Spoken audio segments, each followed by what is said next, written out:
Hello, everyone. Welcome to Midlife Unleashed with Dorsey. I know everyone is going to be really interested in this podcast. I know I am very interested, even though I am not hitting midlife yet, but I will. So this is very interesting for me, and I know it's going to be very interesting for everyone. I am going to start by introducing Dorsey. Please tell everyone who you are. Tell everyone what you do and tell everyone why you're here today. Hi, my name is Doug Dorsey. I'm a healthy lifestyle transformation expert. I've been in the health and fitness field for about 25 years, helping women predominantly 40 plus years of age, gain confidence, live a nice, bright, productive, vital life. Or I should say, helping them to bring back that vitality to their life. I'm also a college professor, so I bring a different kind of approach to health and fitness. And I'm here just to share what unleashed midlife looks like and try to help everyone to achieve it. Because midlife can be good, right? Midlife is beautiful. It's beautiful. So, can I call you Doug? Yes, you can. Please do. So, Doug, let's go back in time and tell me about your upbringing. Sorry. Where were you born and raised? And did you always want to be an entrepreneur? Yeah, so I was born and raised in New Jersey, southern New Jersey. I grew up with 6 brothers and sisters. It was a house full of love and expectations and hard work and education and play. And I was a child during the 70s, and I think that was like one of the best times to be raised as a child in this country because we were outside, and we were outside from as early as we could get outside after we did some chores, and we stayed outside for as long as we could, but my childhood was, my parents were very big on education. Matter of fact, between the 7 of us, we all have college degrees, master's degrees. Some have multiple master's degrees. I've got a sister with a law degree, brother that went to United States Air Force Academy. So clearly education was very, very important in my childhood, and that still carries on with me throughout my life as a college educator. I also played a lot of sports, right? If it involved the ball, during my childhood, we played it, especially if it had a season, like basketball, baseball, football. But I used to tell people that when I was a child, during the summer, every day was a triathlon because we would go swim in the morning, swimming lessons, and our bikes were our mode of transportation. And we played and ran and did basketball and rec and any type of sporting event in our front yard, backyard, street, everywhere. So that's what my childhood really was like. It was about education. It was about activity. It was about family. It was about expectations. I think the entrepreneurship piece started when I was young. I mean, we got allowance when I was a child for doing chores around the house and that sort of thing. But when I was old enough, I got a paper route, and that was like my first business, right? I had to deliver these papers and collect the money. And as I got older, then I started to do other type of odd jobs to kind of bring in money. But it always was around helping people, right? So that was more of the entrepreneurship was a method for me to actually help people make money, but also kind of help people. So you just mentioned, I'm curious because you just mentioned how your life in the 70s or 80s was alive in the outdoors. And I am from the city, so I know it's never been like that for me, but I think it is still like that for people who do not live in the city. Is it still like that, or people are not doing outdoor things anymore? Yeah, it's not even close. It's not even close. Between telephones, cell phones, and video games, As I drive up the street, I don't see a whole bunch of kids getting out of the way so that my car can go through, but that's the way it was when I was a kid. We were outside, we were playing, and you rarely see that now. And it's always around, even when you see kids playing sports, it's always organized around adults, right? They're going to a practice or they're going to a game and they're playing.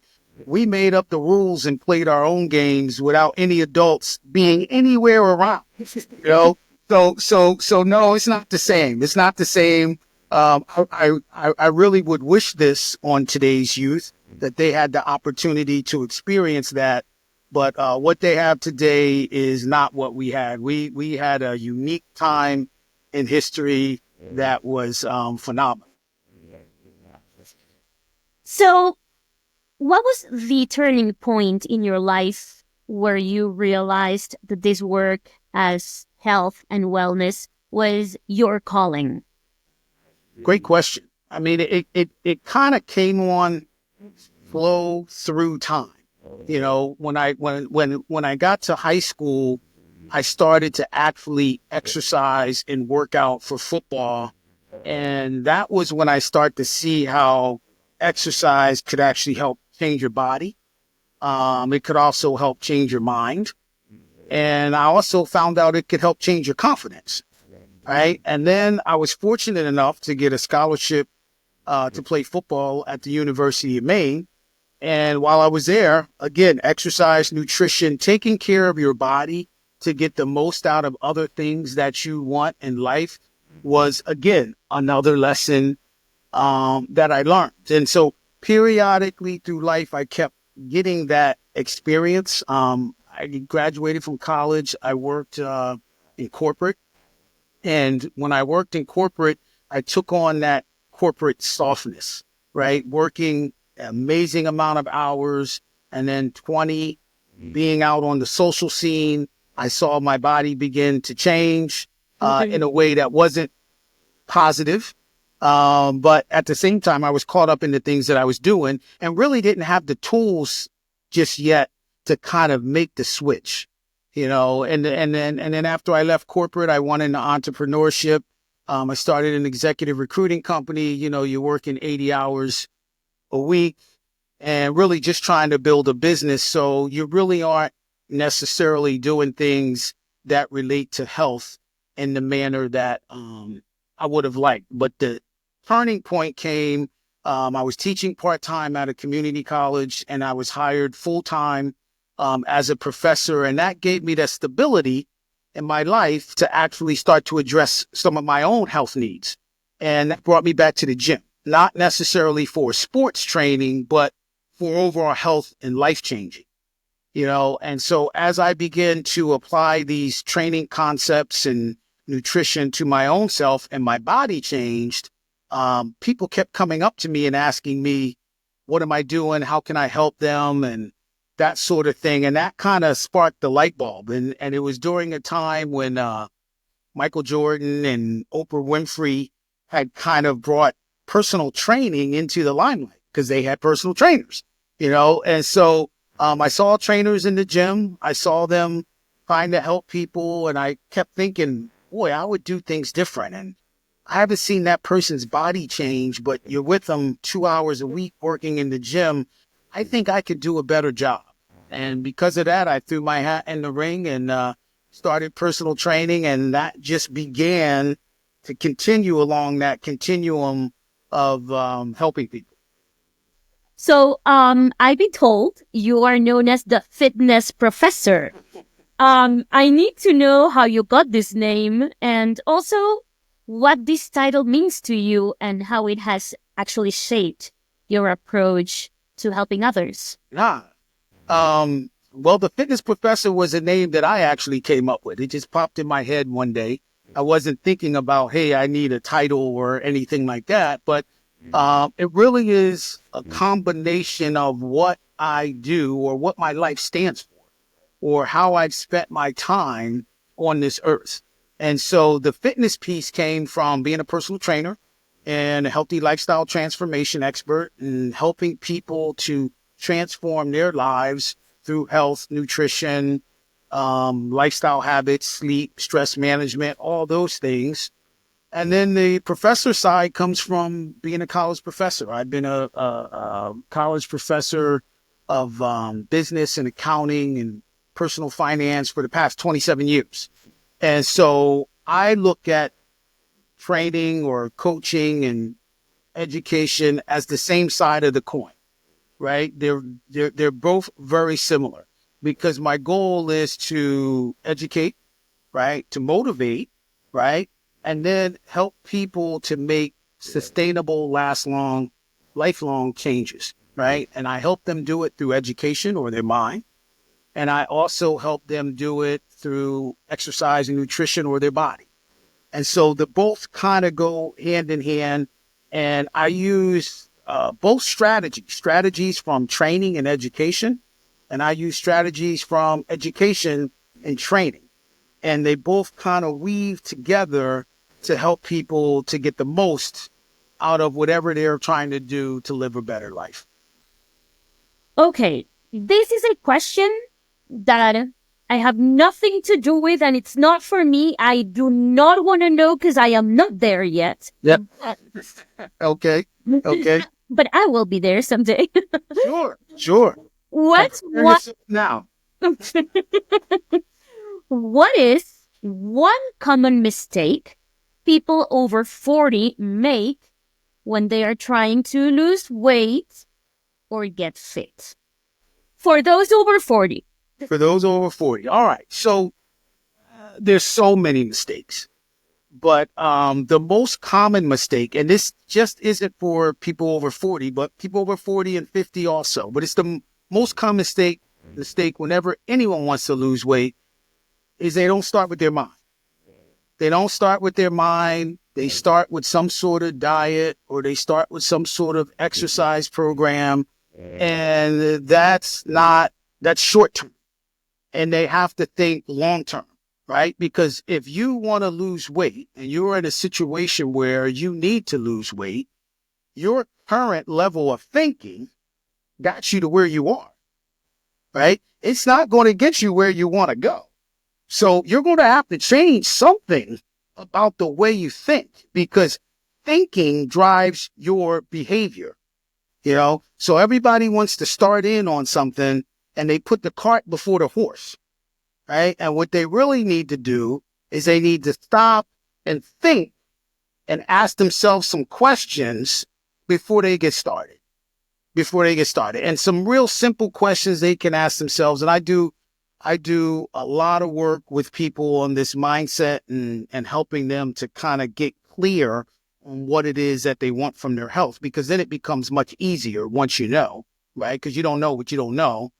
And so the first thing that they have to ask themselves is, how did I get here?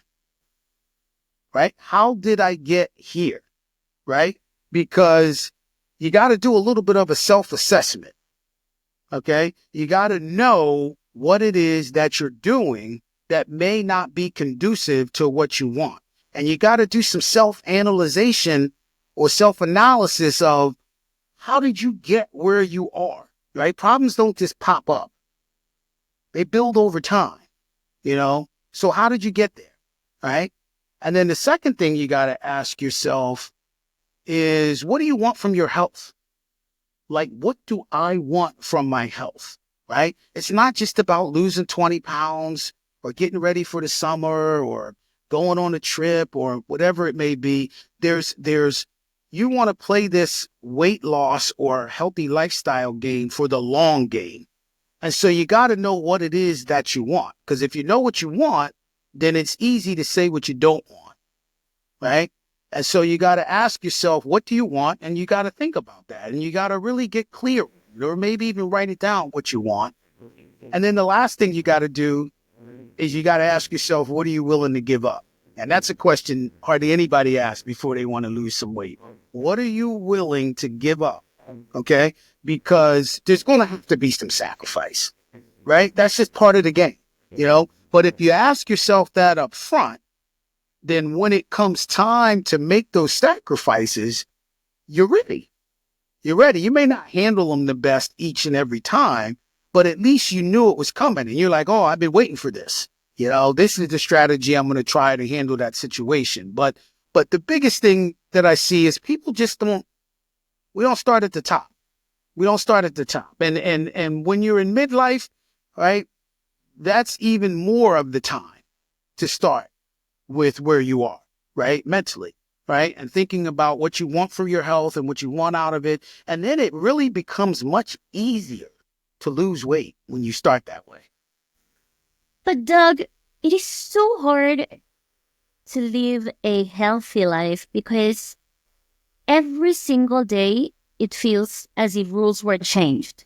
10 years ago, they told us that you had to drink 1 glass of wine a day because that was good for your heart. Sure. Now they're telling us that if you drink wine, you're going to get cancer. You know what I'm saying? It's like, who do we follow? What do we do?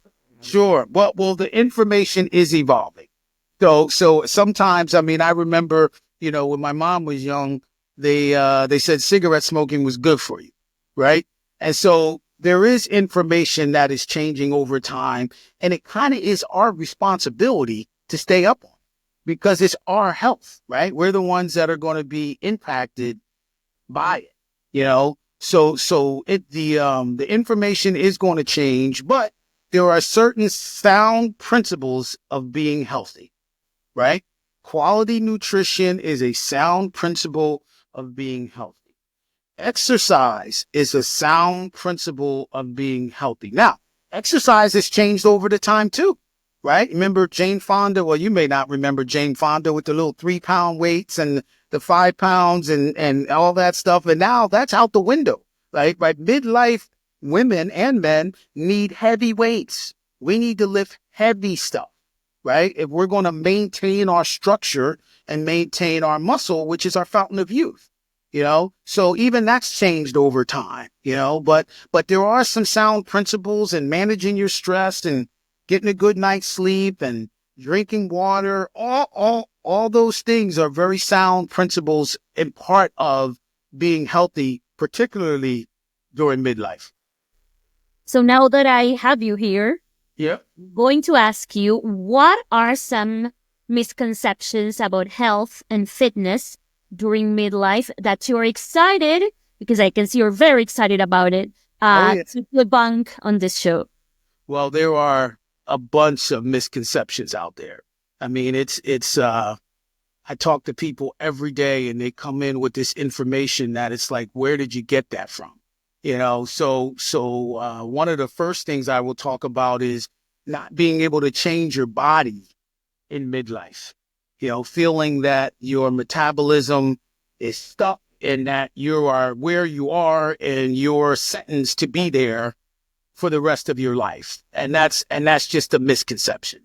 I mean, there are so many examples out there, people in their 50s, 60s, 70s, beyond doing these amazing things, changing their bodies, getting healthier. I mean, if you look at Ernestine Shepherd or Joan McDonald, I mean, these are women that have absolutely transformed their bodies in their 60s, 70s years of age, and so that misconception that's out there needs to change because midlife is an exciting time in our lives, right? And utilizing that mindset that, hey, I'm stuck here. This is what I have. And this is the rest. This is what I'll be living in or utilizing for the remainder of my life is a big misconception. You can change it. It takes some time. It takes the right information, right? It takes the right behavior changes. But clearly, if that's something that you want to do, very, very, very manageable and doable. And there are examples out there of people doing it, right? Another misconception out there is that to lose weight, you got to eat these like rabbit diet salads and you can't eat carbs. I mean, it is outrageous, the things that are out there, but not eating carbs to lose weight is probably one of the biggest misconceptions out there. I've been working with people for the past 20 years, started off working with female figure and bodybuilding competitors. And I've never helped anyone lose weight without eating carbs. All right. They are your energy source and they are an important macronutrient in our diet. So you can't cut one of them out and think that you're going to have great long-term success.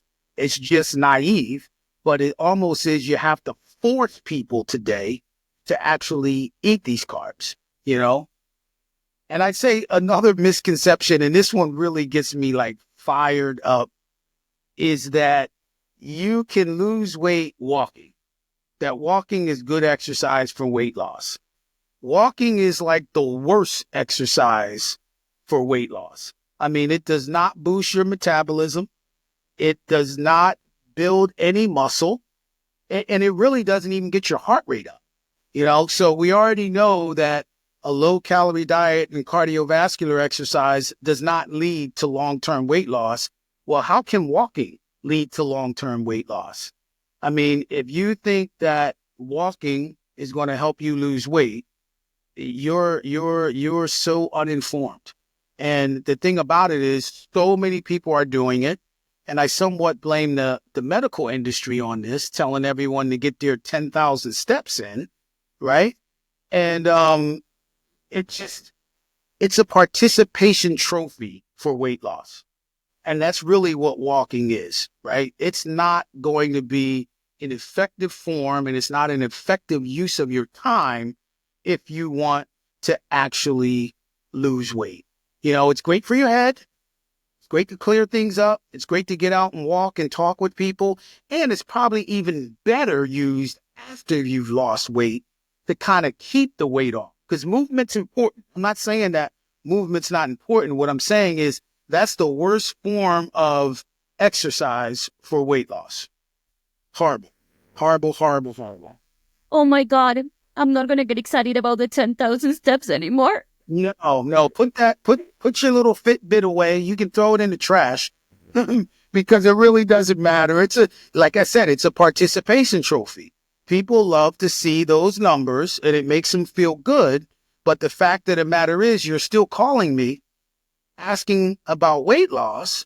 And when I ask you what you're doing for exercise, you're saying that you're walking.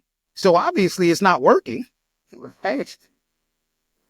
Well, another misconception, and this, I am going to own it, because as women, when we see like celebrities that are 60 years old and look amazing, what we tend to think is, well, of course, she's got lots of money, so she's done 1,000 surgeries, so that is why she's so fit. Oh, of course. Of course. Well, we love to pick on other people, right? And say, I don't look like that because I don't have this. But the fact of the matter is you have everything you need. You might not be going to the right information source, but all you need is a body and the right mindset and some real good habits, and you can look and feel as good as you want to feel. I mean, and that's the reality. And that's the reality. Yes, those that have extra disposable income have a much better opportunity to recruit resources that can help them actually live healthier. But there are people in this country and all around the world who do not have those resources, who are living damn good, healthy lives. And so you've got everything that you need. How would you describe Midlife Unleashed in one sentence? It's a movement. It's a movement that's dedicated towards empowering people, 40 plus, 50 plus, and beyond, to reclaim their health, to reclaim their confidence, to reclaim their vitality, just by embracing practical scientific strategies for living a healthier life, right? We need to debunk this concept of what midlife means, right? We have to change that. And then we have to take on some behaviors that actually help us to unlock our full potential, right? Right? Midlife is just a new chapter. It's not like a sentence. It's a chapter, all right? And so what I'd like to do is just take this podcast and utilize it with the rest of the movement that is going on to kind of empower people, particularly women. in their 40s and 50s to go beyond what we know midlife is supposed to be. Well, and this is not an excuse, but when I go to the gym, it takes about 4 months for me to see like a tiny muscle trying to pop. Sure. When my male friends go to the gym, they're there for 24 minutes and then they have built the triceps. Is it harder for women to lose weight and to get fit, or is it a myth? Absolutely, it's harder. Absolutely, it's harder. Much more of a complex human being women are versus men. There's a lot more going on. And so it absolutely is much more difficult for women, besides just the scientific part, but there's also the fact that oftentimes women are the caregivers of their family. So they're caring for other people, so they don't have as much time. And so there's a lot more stresses and a lot more activities that women are involved in that make it harder, as well as the dynamics related to, just the health. Men, in terms of exercise, have a lot more muscle on their body, right? And they also have a lot more testosterone in their body, right? So those help to build muscle. And, a lot of times guys are in the gym for a lot more than 24 minutes too. They're in there for hours for sure, looking in the mirror most of the time, but still they're in there and they're doing the weights, and they're doing the things that will help with weight loss. A lot of times women are just really starting to come around to strength training as a key component to maintaining your health as well as losing weight. And the more women that I see in the weight room, the happier I become, because that's truly going to be one of the biggest components of boosting your metabolism, maintaining your structure, and actually preparing you for the remainder of your life, midlife. But how about that idea that women do not want to go and do weight because they don't want to look bigger? Yeah, that I remember that when I first started training, and that was 20 something years ago. And that stuff is still kind of out there, but it's just not going to happen. Ladies, it's not going to happen. You don't have enough testosterone in your body to start building these big, bulky muscles. And I got to tell you, what is important, especially at midlife, is maintaining your bones and making sure that they're strong. And the only way you're going to do that, is you have to stress your bones and your joints by lifting heavy weights. I'm not talking about so heavy that they're going to crush you, but weights that you can do 4 to 8 times, multiple sets. That's the only way you're going to do it. And I got to tell you, women have been doing it for a long time. And the ones that you see with these big, bulky muscles, they're usually doing some sort of something else to enhance that ability to look like that. And if you're not doing that, then you don't have to worry about it. Get in the gym, lift some heavy weights, have fun. So I'm sure that there is someone. I think there is a lot of people, but there is one particular person listening today. Okay. Whether it's a woman or a man, and they are feeling stuck or overwhelmed by midlife changes, because it's not only the body, it's also the mind. So what is the first step they can take to start their transformation? Because the first step is the hardest. It is the hardest. And what I like to do is make it the easiest.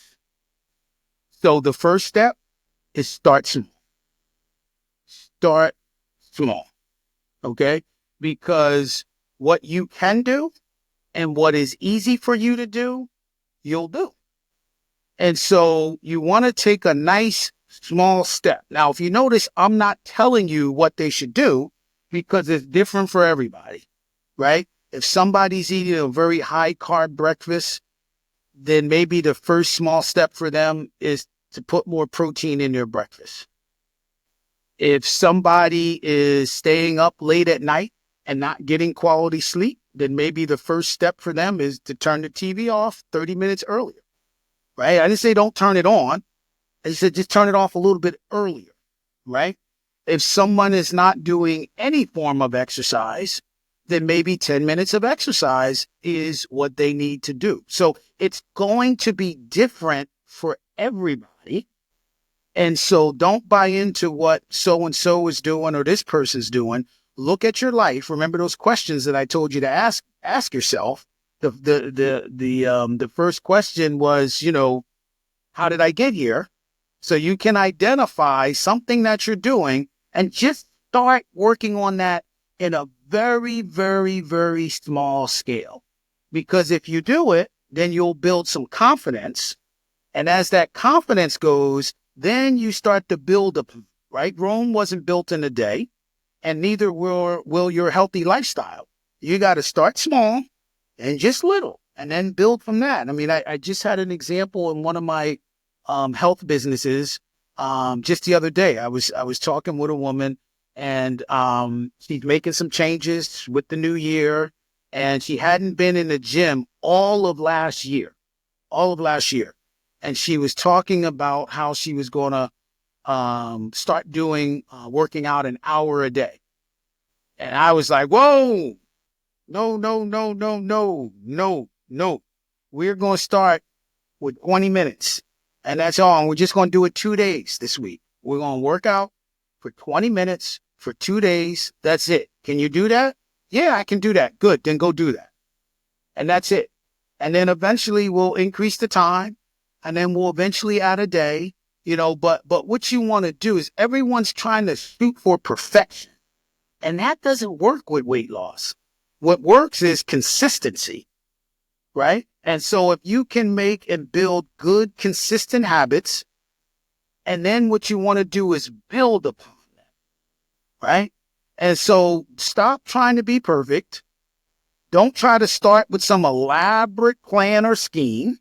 Right? Because that's what happens every New Year's. And then we know Quitter's Day coming up and everybody's going to be back home and they're going to stop. Just start with something small and then progress and then progress and just be consistent. Because I think that is one of the biggest problems, because we wake up one day and we'll look in the mirror and say, I don't like the way I look. So starting today, I'm not eating any more carbs. I'm not drinking any more alcohol. I'm going to the gym every day, going to be there for a half hour. And then like a month later, you're like, no, this is not for me. I'm going back to where I was. Yep. And it's a spiral. And people keep going on that wheel and they keep trying it. And then the only thing that changes each time is it might just be a different eating plan, or it might just be a different exercising plan, or, always something different. But the key is start small. You know what you have to do, right? And so what you want to do is you want to dive into it with small steps and just be consistent. And I got to tell you, that consistency, that builds motivation. It makes you feel confident because now I can do this. I can do this twice a day. Okay, I can do this protein with my breakfast, or I can do this, and then build upon it. And then just keep getting better and better. And then you'll start. And then the next phase of your healthy lifestyle, maybe it's stress management. Who knows? Maybe it's sleep. But you start that the same way. You start it the same way. You start small, you build, you be consistent. And next thing you know, you're transformed and you look completely and behave completely different than you once did. You were just talking about the exercise plans or the eating plans. Yeah. And I know lots of people, I am one of those, that usually go on the internet and find like an eating plan, an exercise plan, and then go ahead and do it. And it's like, it's not working. Right. How do we manage our own anxieties and not just jump on the first thing we see on the internet? Yeah. Well, first of all, you got to understand it is the internet. So you got to take all the information you get from the internet and Instagram, You got to be real careful with that, you know. And keep in mind, especially on the social media, everyone's showing the fantasy, not necessarily the reality. All right. And the reality is that being healthy is a kind of mundane, boring thing, right? Right? Eating healthy sometimes can be boring. It doesn't have to be once you learn how to eat healthy. But as most people are just starting to do it, they find it somewhat boring, right? And the same thing with exercising. You're going and you're doing these pushing and pulling and squatting and lunging and bending and twisting. And then you're kind of like, well, like I did that last week. I want to do something different, but it's like, that's the thing that's going to do it. And so the foundation of health it's not new to us, right? This was at one point a very healthy country. Now 70% of the people are overweight and obese. And a lot of what we need to do is just to go back to what we used to do, but just take into consideration the advances in science in terms of what we know is healthy and just put it into play. But you mentioned something earlier about how you'll go to the gym and it'll take 4 months for you to see just a little bit of change and a little bit of this. But people need to commit to that length of time. Don't look to be super healthy in 3 weeks. It just doesn't work that way. It takes a little bit more time. It really does. But if you do and you're consistent over those 4 months, you will see significant progress. Your body has no other result but to change. Well, I know that if I was not hosting this show with you, I would definitely be one of the listeners. Yeah. So what can listeners expect from the next few episodes of my Midlife Unleashed? Yeah. So, well, we're going to talk about the things that matter the most that can help us to thrive in midlife, right? We're going to talk about strength training and exercise and how that's our fountain of youth and how we need to do that and how we can allow that to be a significant player in this next chapter. We're going to debunk some of the nutrition stuff and talk about these fad diets and all that. We're going to talk about stress, the S's I call them, stress and sleep. We're going to talk about how to make sustainable changes. We'll talk about advances in technology and medication, RF technology and low-level light therapy and GLP-1s. We'll talk about that. We'll talk about menopause. We'll dive into that as well and just talk about all these changes that kind of happen during midlife and how this is an opportunity for us to actually continue to live and not only live, but thrive by living our best lives during this time. Well, after talking for about 40 minutes, we know that there are no miracle exercises or miracle diets, but we want to leave people with something uplifting. So I would love if you could give everyone 3 advices, the things they can start doing right now that if they're not going to lose 20 pounds, they're not going to be the healthiest person, but 3 things that they should start doing right away. Good. And that are going to take them on the right path. Boy, you're great at what you do, Ursula. Very, very good. 3 things. Let's first start. I gave them 1. They got to work on their mindset, right? You got to think about, especially at midlife, what do you want from your health, right? You really got to get clear on it. And you got to talk to yourself about it. Because what is it that you want? Do you want to be healthy to travel the world? Do you want to be healthy to get on the ground with your grandchild and play? What ultimately is the goal? Because losing 20 pounds is not the goal. That's not what you want for life. You want that for a reason. What's that reason? They got to dig deep on that. The second thing they can do is take a holistic approach. Right. And this is kind of big. And I told you to start small, but start small. right? But you can't just look at this as nutrition and exercise. We do have to consider sleep, stress management, and hydration, and these other factors, especially at midlife, right? When we were younger, we could have done any diet and lost weight. And all the listeners know this because I hear it all the time. It doesn't work anymore now that we're midlife. It just doesn't work anymore. I stopped eating bread for 2 days, and now And there you go. Well, no, that doesn't work at midlife, you know? And so we got to take a holistic approach. All right. And then the last thing, well, actually, probably two things. So I'm going to give you four.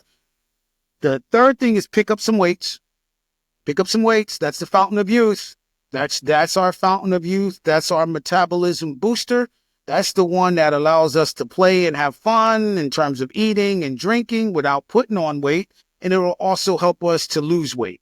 So your fountain of youth is weight training. I've said this for more than 20 years. It has been the number one thing that I have done since I was 15 years old. And I see all the people who are out here who have either changed or transformed their life or who are living very healthy during this midlife time. They all lift weights. They all lift weights. And then the last thing I want to tell you to do is commit. You got to commit, right?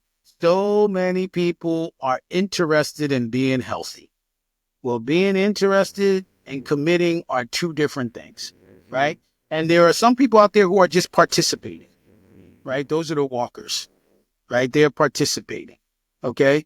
They're not at the level of the people who are interested. The people who are interested, they'll dabble here, dabble there, maybe go to the gym once or twice, maybe 2 to 3 times. They're interested. They're not really changing their food around, and they're not really addressing some of the other things.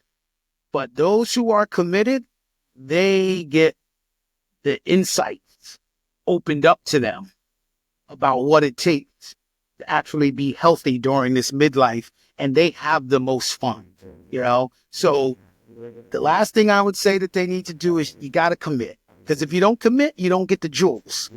You keep playing around with the surface information, you don't get the good stuff. You got to commit to get the good stuff. So the question to leave for everyone would be, what are you willing to do? What are you willing to do? What are you willing to do? Great question. Thank you so much, Doug Dorsey. I'm looking forward to the second episode of Midlife Unleashed. I know everyone is also looking forward to it. Thank you so much for your advice. And please invite everyone to listen to the second episode of our podcast. Absolutely. I look forward to bringing you more jewels. Just stop back in and don't just listen, implement. Action's important.